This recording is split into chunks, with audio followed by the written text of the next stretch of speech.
ایک بڑا پیارا واقعہ ہے اور مولا علی شیر خدا کرم اللہ تعالی وجہ الکریم سے اس کا بڑا خاص ٹچ ہے اس واقعے کا، تو میں نے سوچا یہی واقعہ بیان کرتے ہیں کہ ماجرا یہ ہوا کہ ایک بار ایک فقیر چند غیر مسلموں کے پاس گیا بھیک مانگنے کے لیے۔ ان لوگوں کے بالکل سامنے مولا علی شیر خدا کرم اللہ تعالی وجہ الکریم بھی جلوہ فرما تھے۔ وہ لوگ جانتے تھے کہ ان کے پاس بظاہر مال و دولت کم ہوتا ہے، یہ بھی خاندان مصطفیٰ کا کمال ہے کہ یہ وہ لوگ تھے جو نبی پاک کے خاندان کے لوگ تھے، مگر فقر اختیاری اختیار کیا تھا۔ یہ چاہتے تو نبی پاک سے عرض کرتے، خود پیارے آقا کا فرمان ہے جس کا مضمون ہے کہ میں چاہوں تو یہ پہاڑ میرے ساتھ سونے کے بن کر چلنا شروع ہو جائیں۔ نبی پاک کے پاس تو خزانوں کی کمی نہیں تھی، آپ بھی فقر اختیاری یعنی غربت اختیار کرتے تھے، ڈیلیبریٹلی اپنے پاس مال نہیں رکھتے تھے، اور یہی انداز میرے آقا کے گھرانے کا بھی تھا۔ ان کفار نے، ان غیر مسلموں نے مذاق اڑانے کے لیے بھکاری سے کہا کہ جاؤ ان سے مانگ لو، مولا علی کی طرف اشارہ کیا تو وہ بھکاری آپ کے پاس آ گیا۔ اچھا وہ سامنے بیٹھے تھے تو مولا علی شیر خدا سے کہا آپ بھی مجھے اللہ کے نام پہ کچھ دیں، تو بظاہر اپیرنٹلی کوئی کیش نہیں تھا آپ کے پاس، کوئی چیز نہیں تھی دینے کے لیے، تو آپ نے کیا کیا کہ اس کی ہتھیلی پر 10 بار درود پاک پڑھ کر دم کر دیا اور فرمایا ہاتھ بند کر لو، مٹھی بند کر لو، اور جاؤ وہ جو سامنے جنہوں نے بھیجا نا ہمارے پاس ان کے پاس جا کے کھول دینا۔ اچھا وہ دوبارہ ہنسنے لگے کہ کچھ بھی نہیں دیا، پھونک مار دی اور کہا مٹھی بند کر لو۔ اب جب وہ فقیر سامنے جا کر اپنی مٹھی کھولتا ہے تو اس مٹھی میں سونے کی اشرفی ہوتی ہے جس کو دینار کہا جاتا ہے۔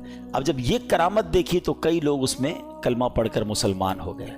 تو یہاں جو ہے درود پاک کی فضیلت بھی پتہ چل رہی ہے اور پڑھنے والے کی فضیلت بھی پتہ چل رہی ہے کہ اللہ کریم نے اپنے نیک بندوں کو کیسے کمالات سے نوازا، اور درود پاک جو ہے یہ ہماری زندگی میں شامل رہنا چاہیے، زیادہ سے زیادہ پڑھتے رہا کریں۔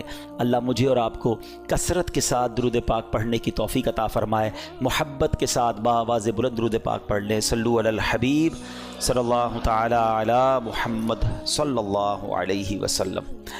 پیارے پیارے اسلامی بھائیوں، سب سے پہلے میں آپ کو یہ بتاؤں کہ 10 محرم کا دن، اگر میں یہ کہوں تو غلط نہیں ہوگا، the most important day in the history of universe, in the history of اسلام، یعنی اسلام کی بھی اور اس کائنات کی بھی ہسٹری کا اگر موسٹ امپورٹنٹ ڈے اگر کوئی ہے وہ 10 محرم کا دن ہے۔ یعنی عاشورے کے دن اتنے واقعات ہوئے ہیں، آپ قرآن پاک کا مطالعہ کریں، آپ انبیاء کی ہسٹری پڑھیں تو بہت سارے وہ واقعات جو شاید اس پوری دنیا کے لیے ٹرننگ پوائنٹ تھے، مگر وہ واقعات کس دن اللہ تبارک و تعالیٰ کی رضا سے ہوئے، وہ 10 محرم کا دن تھا۔ فار ایگزامپل حضرت آدم علیہ السلام کی جو ولادت ہوئی، وہ یعنی جو پیدائش کی گئی، آپ کو بنایا گیا، تخلیق کی گئی، یہ 10 محرم کا دن تھا۔ اٹ مینز جہاں سے ہیومینٹی اسٹارٹ ہوتی ہے، ہم آدمی کیوں ہیں؟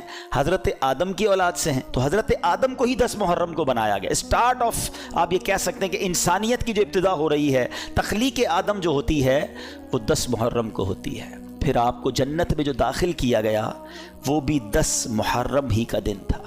حضرت آدم علیہ السلام کی جو توبہ قبول ہوئی وہ بھی 10 محرم ہی کا دن تھا۔ یعنی حضرت آدم علیہ السلام کی زندگی کے اہم ترین جو وقت تھا، جو بھی ایونٹ آیا، وہ 10 محرم کا دن تھا۔ اچھا اب آتے ہیں کہ حضرت ابراہیم خلیل اللہ علیہ نبینا علیہ السلام کی پیدائش، آپ خلیل اللہ ہیں، اور یہ بھی آپ کو پتا ہونا چاہیے کہ نبی پاک علیہ السلام کے بعد انبیاء میں سب سے زیادہ بڑا مرتبہ اگر کسی کا ہے تو وہ حضرت ابراہیم علیہ السلام کا ہے۔ سارے دینوں میں یہ ایک بات بڑی سگنیفیکنٹ ہے کہ 4 جو بڑے آسمانی کتابیں تھیں اور آج بھی جو آسمانی دین کہلاتے ہیں، اس میں سب میں حضرت ابراہیم کی بڑی جو ہے نا یوں سمجھے کہ عزت ہے، احترام ہے اور ان کا مقام ہے۔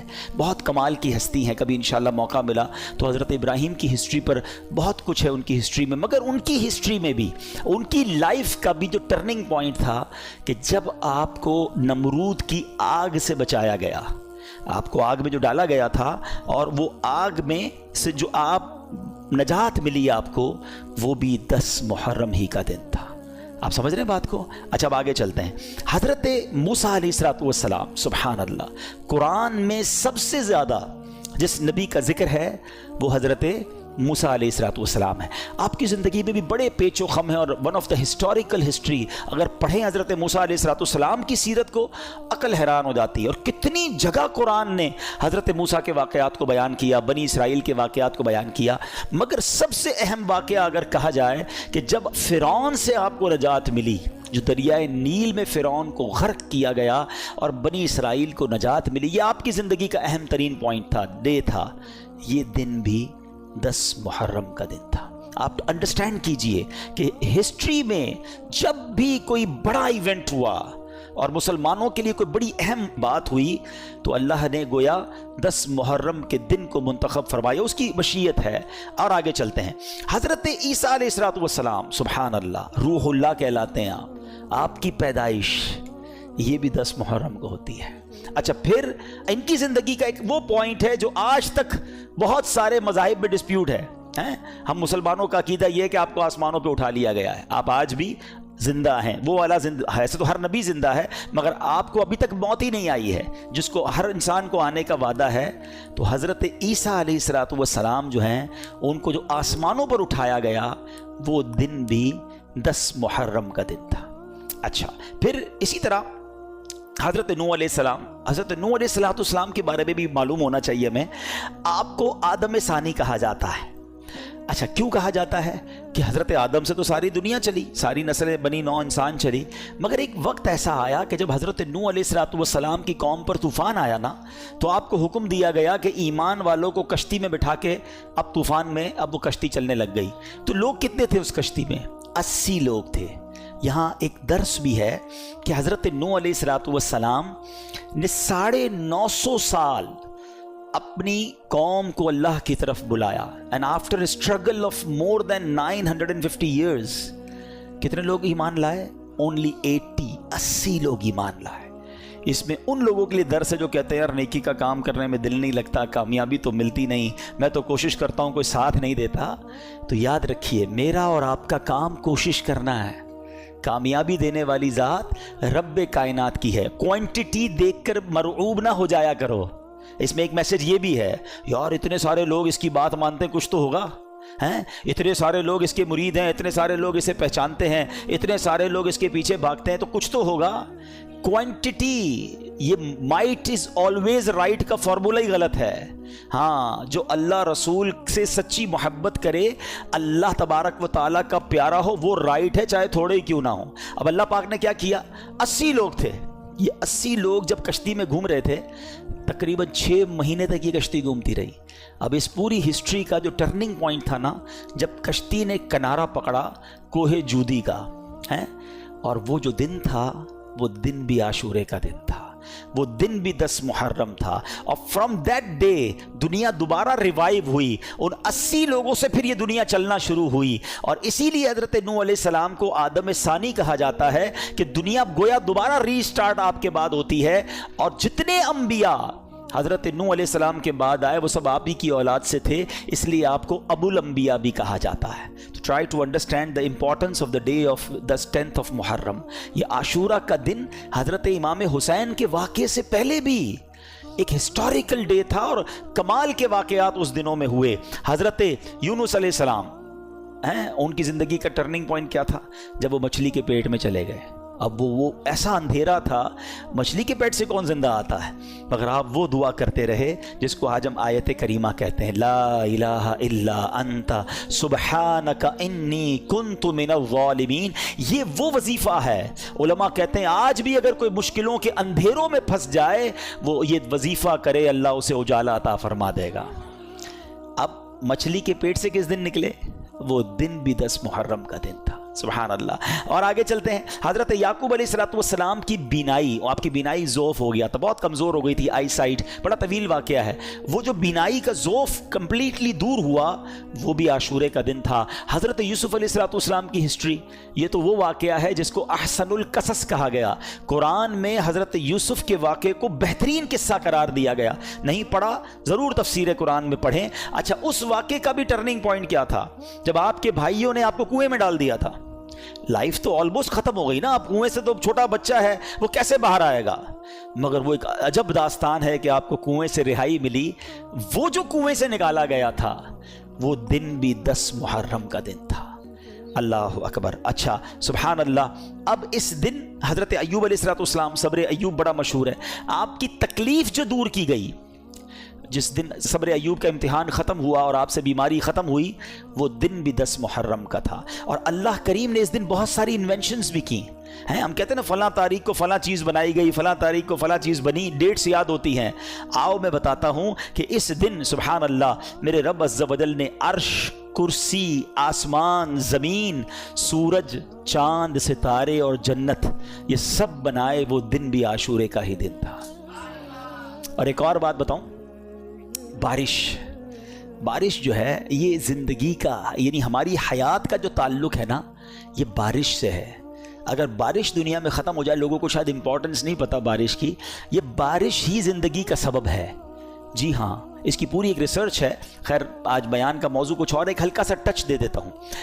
پانی، the source of water for the universe، ہماری زندگی میں، ہماری پوری کائنات میں جو راستہ ہے نا پانی آنے کا، وہ صرف بارش ہے، ورنہ 67% تو کھارا پانی ہے۔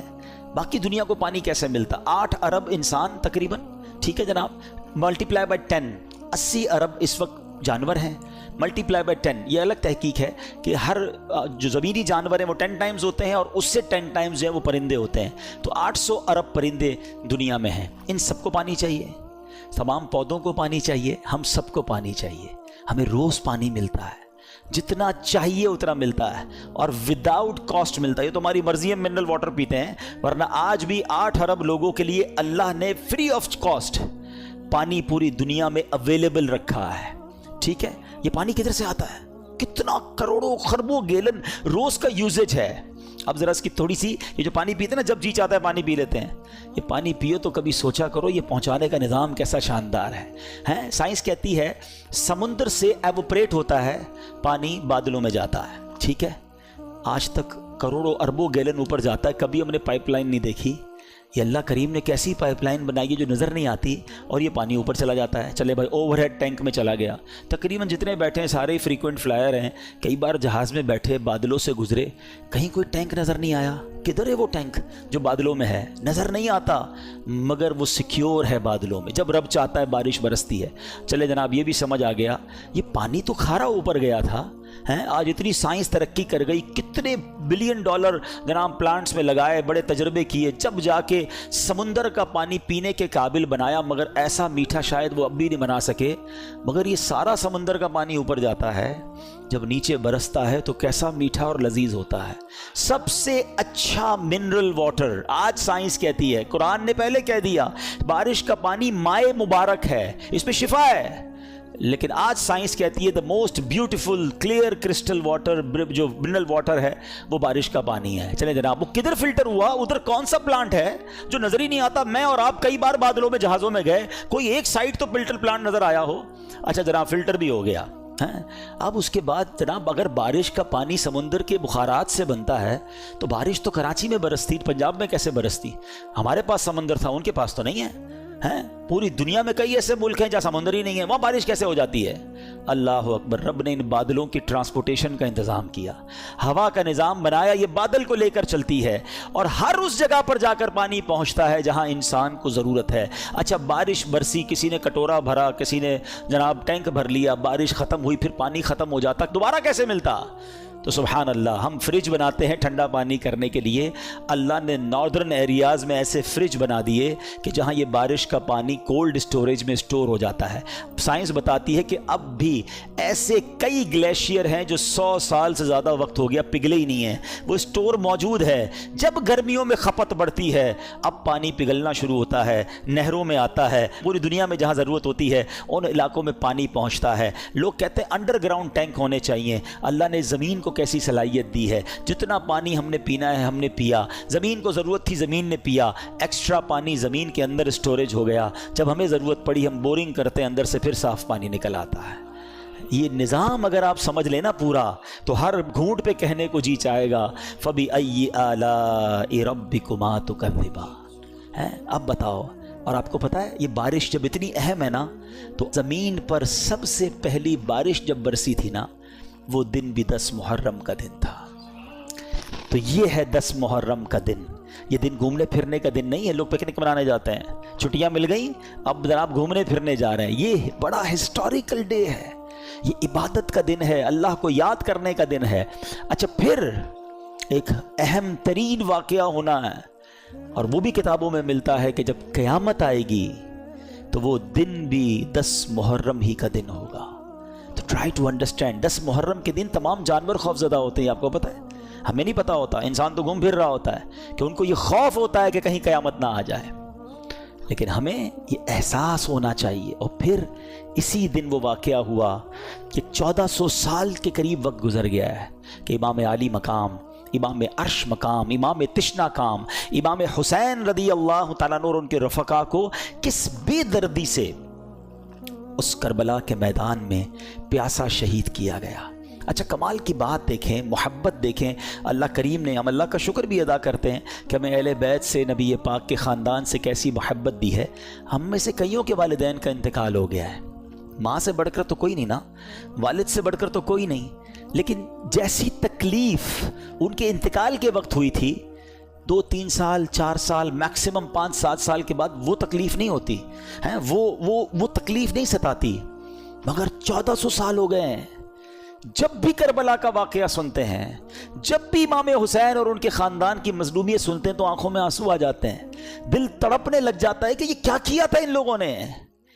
ہیں شاعر لکھتے ہیں نا، جن کو دھوکے سے کوفے بلایا گیا، جن کے بچوں کو پیاسا رلایا گیا، جن کی گردن پہ خنجر چلایا گیا، اس حسین ابن حیدر پہ لاکھوں سلام۔ یہ ایسا عجیب واقعہ ہوا ہے کہ آج بھی جب سنتے ہیں، پڑھتے ہیں تو عقل حیران ہو جاتی ہے۔ اور یہ ہستی کون تھی، ان کا اسٹیٹس کیا تھا، ان کا مرتبہ کیا تھا، جب یہ سنتے ہیں تو اور عقل حیران ہو جاتی ہے کہ اتنے بڑے مرتبے والی شخصیت کے ساتھ ایسا ظلم۔ کیا وہ اندھے ہو گئے تھے؟ کیا انہیں سمجھ نہیں تھی کہ ہم کن پر یہ ظلم کر رہے ہیں؟ امام حسین رضی اللہ تعالیٰ عنہ کے مرتبے کو سمجھنے کے لیے میں آپ کو ایک واقعہ سناتا ہوں۔ ایک بار نبی پاک علیہ السلام کی گود میں پیارے آقا کے اپنے صاحبزادے حضرت ابراہیم رضی اللہ تعالیٰ عنہ ہیں اور امام حسین رضی اللہ تعالیٰ عنہ ہیں۔ جبریل امین آئے اور عرض کرتے ہیں حضور اللہ تعالیٰ ان دونوں کو آپ کے پاس جمع نہیں فرمائے گا، ایک ان دونوں میں سے یعنی دنیا سے چلے جائیں گے، اب آپ ڈیسائیڈ کریں۔ یہ اختیار دیا گیا کہ آپ کے اپنے بیٹے یا آپ کے نواسے کس کو رکھنا چاہیں گے؟ نبی پاک نے گویا امام حسین کو سلیکٹ کیا۔ کچھ ہی دنوں کے بعد پیارے آقا کے صاحبزادے حضرت ابراہیم کا وصال ہو گیا، اور نبی پاک امام حسین کو کہا کرتے تھے یہ وہ میرا بیٹا ہے جس کے لیے میں نے اپنے بیٹے کو قربان کیا ہے۔ لیول آف لو سوچیں کتنا تھا، افیکشن کیسی تھی کہ اپنا بیٹا قربان کر دیا امام حسین رضی اللہ تعالیٰ عنہ پر۔ میرے آقا فرمایا کرتے حسین مجھ سے ہے اور میں حسین سے ہوں۔ ہیں کبھی کاندھے پر بٹھانا ہے، کبھی گود میں اٹھانا ہے، کبھی چومنا ہے، کبھی کہتے یہ میرے پھول ہیں، بالکل لٹرلی میرے آقا پھولوں کی طرح انہیں سونگھا کرتے تھے۔ امام حسن اور امام حسین کا مرتبہ وہ ہے، سیدی اعلیٰ حضرت لکھتے ہیں نا، ان دو کا صدقہ جن کو کہا میرے پھول ہیں، کیجئے رضا کو حشر میں خنداں مثال گل۔ حضور ان دو کا صدقہ جن کو آپ نے پھول کہا تھا۔ ایک اور جگہ سیدی اعلیٰ حضرت گویا اس پورے خاندان کو، پنجتن پاک کو ایک باغ کی طرح سمجھاتے ہیں ہمیں۔ کیا بات رضا اس چمنستان کرم کی، کیسا چمن تھا، کیسا کرم کا باغ تھا، کیا بات رضا اس چمنستان کرم کی، زہرا ہے کلی جس میں حسین اور حسن پھول۔ یہ کیسا خاندان ہے۔ نبی پاک اتنی محبت فرماتے۔ امام حسن رضی اللہ تعالیٰ عنہ کو ایک بار نبی پاک کاندھوں پر بٹھائے اور جا رہے ہیں، کسی نے کہا اے برخوردار کیسی تجھے سواری ملی؟ ایک صحابی کہتے ہیں کتنے خوش نصیب ہو اے حسن، تمہیں سواری کیسی ملی؟ کیونکہ نبی پاک کے کاندھے پہ ہے نا۔ سنو میرے آقا کیا کہتے ہیں، آقا کہتے سوار بھی کتنا اچھا ہے، اتنا پیار ہے اپنے نواسوں سے۔ پیارے آقا علیہ السلام کی حدیث مبارک جس کا مضمون ہے جو حسین سے بغض رکھے اس نے مجھ سے بغض رکھا۔ اتنے فضائل، اتنے نازوں سے پالا ہوا۔ اور پھر ایک اور عجیب بات بتاؤں آپ کو، حضرت امام حسین، اچھا پہلے ایک فضیلت کی بات اور سن لیں پھر وہ عجیب بات بتاتا ہوں۔ ہمارے گھر میں بچہ پیدا ہوتا ہے، ہماری خواہش ہوتی ہے کسی مولوی صاحب کو ڈھونڈیں، اذان دلوا دیں، کوئی اور نیک آدمی مل جائے تو ان سے گٹی دلوا دیں۔ شہد چٹا کے لوگ بچے کو چٹا دیتے ہیں یا کھجور چھوٹی سی کھلا دیتے ہیں، یہ تحنیک ہے اور یہ سنت ہے، کرنا چاہیے، اچھی بات ہے۔ آج کل تو ڈاکٹر الاؤ نہیں کرتے، لیکن امام حسین کی قسمت پر ہماری جانیں قربان۔ ویری فرسٹ جو خوراک آپ کے منہ میں جاتی ہے نا، ایسا نہیں تھا کہ ان کو شہد چٹایا گیا یا ان کو کھجور کھلائی گئی، امام حسین کی منہ میں نبی پاک نے اپنی زبان داخل کر دی۔ پہلی خوراک لعاب مصطفیٰ ہے صلی اللہ تعالی علیہ وسلم۔ آپ سوچئے سٹارٹ کیسا ہے کہ زندگی میں اگر پہلا کچھ لقمہ کھایا ہے یا کوئی چیز حلق کے نیچے جا رہی ہے تو وہ سرور کائنات علیہ الصلوۃ والسلام کا لعاب دہن ہے۔ اذان کس نے دی؟ آپ کے امام حسین کی کانوں میں اذان دینا بھی ان کی نصیب دیکھیں کہ ان کے کانوں نے پہلی آواز سنی اللہ اکبر، اللہ کا نام سنا، اور زبان تھی حبیب خدا کی۔ ہائے ہائے ہائے، کیا بیان کریں ہم۔ ہمارے پاس تو سچی بات بتاؤں، ہماری اوقات بھی نہیں ہے، ہمارے پاس نہ وہ الفاظ ہیں، نہ ہماری اوقات ہے کہ ہم حسنین کریمین اور اس گھرانے کی شان بیان کریں۔ ہم تو بس صدقہ لینے جمع ہوئے ہیں، خیرات لینے جمع ہوئے ہیں کہ کچھ ان کا ذکر کر لیں، اور وہ شاعر کہتے ہیں نا، کچھ نواسوں کا صدقہ عطا ہو، در پہ آیا ہوں بن کے سوالی۔ ہم تو صدقہ لینے جمع ہوئے ہیں، نہ ہماری اوقات ہے، نہ ہمارے پاس کچھ پیش کرنے کو ہے۔ تو یہ وہ ہستیاں ہیں۔ اور پھر عجب بات جو میں بتانا جا رہا تھا کہ آپ کی ولادت کے ساتھ ہی یہ خبر بھی نبی پاک علیہ الصلوۃ والسلام کو بتا دی گئی تھی کہ امام حسین شہید کیے جائیں گے۔ فرشتوں نے آ کر بتائی تھی، اور ایک فرشتے نے تو آپ کو اس جگہ کی مٹی بھی لا کر دکھائی کہ حضور یہ وہ جگہ ہے جہاں امام حسین کو شہید کیا جائے گا۔ یہ سب کیا تھا؟ اچھا، امام حسین خود بھی پتا ہے، بی بی فاطمہ کو بھی پتا ہے، اور مولا علی کو بھی پتا ہے، کئی صحابہ کو پتا تھا کہ شہید کر دیے جائیں گے، اور یہ بھی بتایا گیا کہ حضور آپ کی امت ہی شہید کرے گی۔ لیکن ایک بڑا جس کو کہنا کہ ریلیونٹ کوسچن پیدا ہوتا ہے کہ پوری لائف میں کہیں پر بی بی فاطمہ نے نبی پاک علیہ الصلوۃ والسلام سے عرض کیا ہو کہ اے بابا جان، آپ حسین سے اتنا پیار کرتے ہیں، میرا بھی لخت جگر ہے، آپ اللہ کی بارگاہ میں دعا کریں یہ جو امتحان آپ نے بتایا آئے گا یہ ٹل جائے، حسین کو شہید نہ کیا جائے، اس کو اتنا ستایا نہ جائے۔ کبھی مولا علی نے دعا کے لیے نبی پاک سے عرض کیا ہو کہ حضور سارا مدینہ آپ سے دعا کرواتا ہے، اپنی مشکلیں حل کروانے کے لیے آپ اپنے نواسے کے لیے بھی دعا کر دینا۔ کسی نے دعا نہیں کروائی۔ What is the reason behind this؟ یہ بڑا important question ہے اور یہی سمجھنا ضروری ہے۔ Everybody knows about the incident of Karbala, سب کو معلوم تھا کہ کربلا میں ہونا ہے، کچھ شہید ہونا ہے امام حسین نے، مگر کسی نے دعا نہیں کروائی یا خود کی اس مصیبت کے ٹلنے کے لیے۔ سبحان اللہ، اس کا مطلب یہ ہوا everybody is prepared for that examination۔ یہ سب تیار تھے اس امتحان کے لیے، یہ اپنے بچے کو پال رہے تھے شہید ہونے کے لیے۔ یہ ہے نبی پاک کا گھرانہ۔ کہتے نا شاعر، زباں پر شکوے رنجو علم لایا نہیں کرتے، نبی کے نام لیوا غم سے گھبرایا نہیں کرتے۔ اور یہ ہم سب کے لیے لیسن ہے۔ آج میں اپنے بیان میں صرف آپ کو واقعہ کربلا یا اس کربلا کے جو حقائق ہے وہ نہیں بتانے آیا۔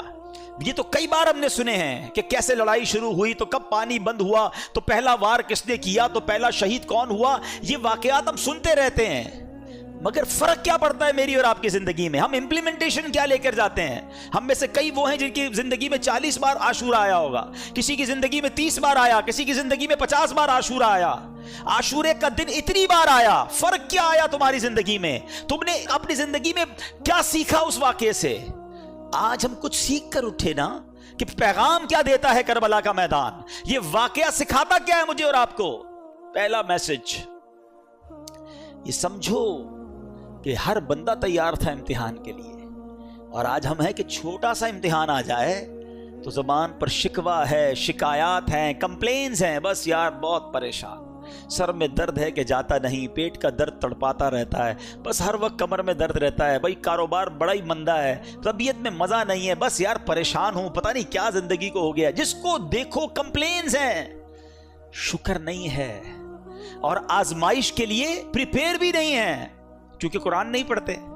حالانکہ قرآن میں رب عز و جل نے باقاعدہ اناؤنس کر دیا ہے، سورہ بقرہ کی بڑی مشہور آیت ہے، کئی بار سنی ہوگی، وَلَنَبْلُوَنَّكُمْ بِشَيْءٍ مِّنَ الْخَوْفِ وَالْجُوعِ وَنَقْصٍ مِّنَ الْأَمْوَالِ وَالْأَنفُسِ وَالثَّمَرَاتِ وَبَشِّرِ الصَّابِرِينَ الذین اذا اصابتہم مصیبہ قالوا انا للہ وانا الیہ راجعون. اچھا اسی آیت سے پہلے جو آیت جہاں سے سٹارٹ ہوا، یہ ٹاپک سٹارٹ ہوا ہے، تو کیا فرمایا؟ یا ایھا الذین آمنوا استعینوا بالصبر والصلاۃ ان اللہ مع الصابرین. پہلے سے قرآن گویا آپ کا مائنڈ سیٹ کر رہا ہے کہ دیکھو اللہ صبر کرنے والوں کے ساتھ ہے. اے ایمان والو مدد طلب کرو نماز سے اور صبر سے. اور پھر کہا اللہ صبر والوں کے ساتھ. اور پھر آگے ٹاپک شروع ہوتا ہے کہ ہم ان قریب تمہیں آزمائیں گے. وَلَنَبْلُوَنَّكُمْ. کن چیزوں سے؟ اچھا لسٹ بھی دے دی قرآن نے. تمہیں بھوک سے آزمائیں گے، غربت آ جائے گی، تمہارے پھل کم ہو جائیں گے، تمہارا مال کم ہو سکتا ہے، تمہیں خوف بھی ہو سکتا ہے دشمن کا، ڈیفیکلٹیز آ سکتی ہیں لائف میں. لیکن پھر آگے کیا کہا؟ وَبَشِّرِ الصَّابِرِينَ.